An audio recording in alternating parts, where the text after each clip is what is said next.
A few years ago, the idea of a side hustle felt empowering.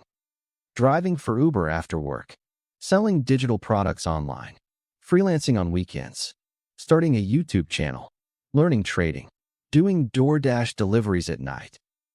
The message sounded productive. Don't rely on one income. Escape the 9 to 5. Build freedom.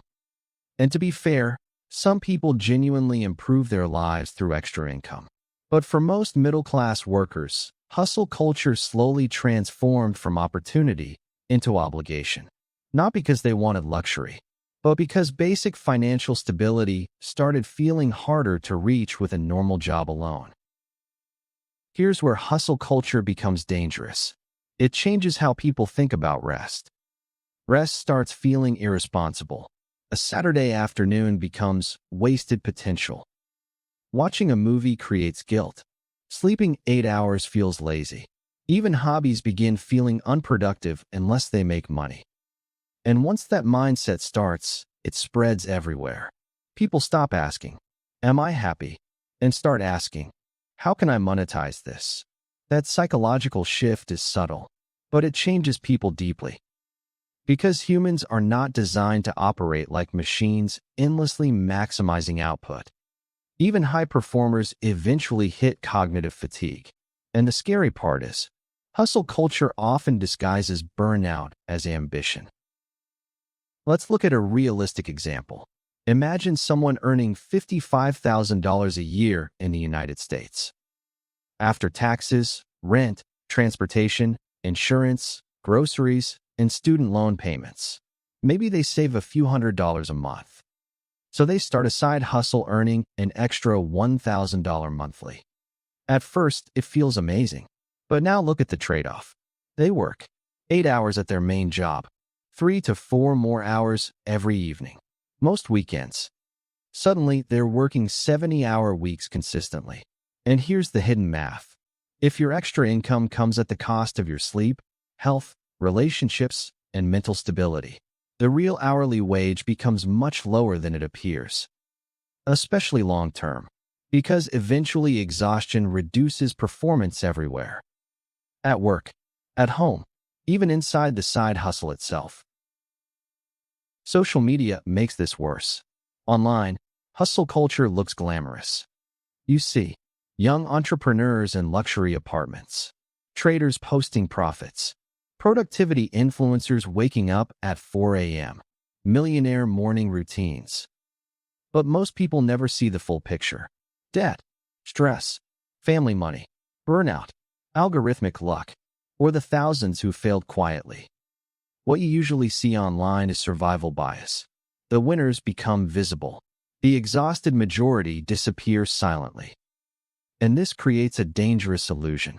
People begin thinking they're failing because they're not working hard enough, when sometimes they're already working beyond healthy limits. Another dark side nobody mentions is identity attachment. Many people become emotionally dependent on productivity. If they're busy, they feel valuable. If they're resting, they feel guilty. If they slow down, they feel behind in life.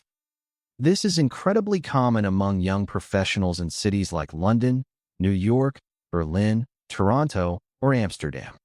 Because modern work culture rewards visible busyness. Even conversations become performance-driven. What are you building? What's your side income? What's your next move? Very few people ask, "Are you mentally okay?" And over time, some people completely lose the ability to separate self-worth from output.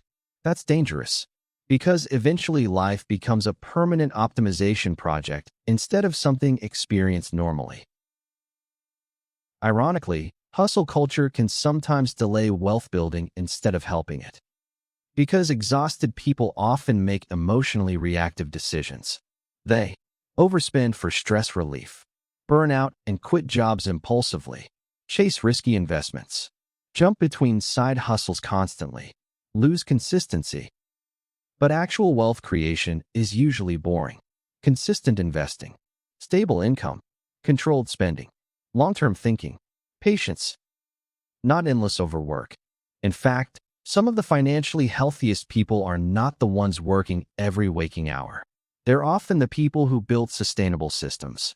Systems that protect energy, health, relationships, attention span.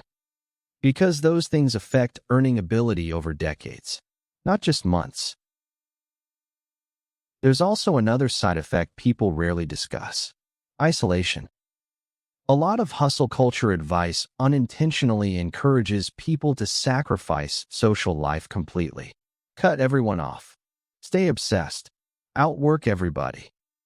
But humans are social creatures, and many people eventually realize something uncomfortable. Making more money feels strangely empty if your entire life becomes work, especially in your late 20s and 30s. Because time has value beyond productivity. Friendships, family dinners, slow weekends, peaceful mornings. These moments don't look impressive online, but psychologically, they matter more than people realize. Now, this doesn't mean side hustles are bad. Extra income can absolutely help people survive difficult economies. But there's a difference between using a side hustle strategically and turning your entire existence into nonstop labor. A rational financial life should create stability, not permanent exhaustion. Sometimes the smartest move financially is not maximizing income temporarily. It's protecting sustainability long-term. That might mean working fewer hours, avoiding burnout, investing consistently, building skills slowly, maintaining mental health. Because wealth is useless if your nervous system is permanently damaged trying to achieve it. The darkest part of hustle culture is that it often convinces normal people that exhaustion is a personality trait. That being tired all the time means you're ambitious. But exhaustion is not success. Constant stress is not freedom. And being unable to rest without guilt is not financial independence. Real financial progress should improve your quality of life over time, not slowly remove life from it.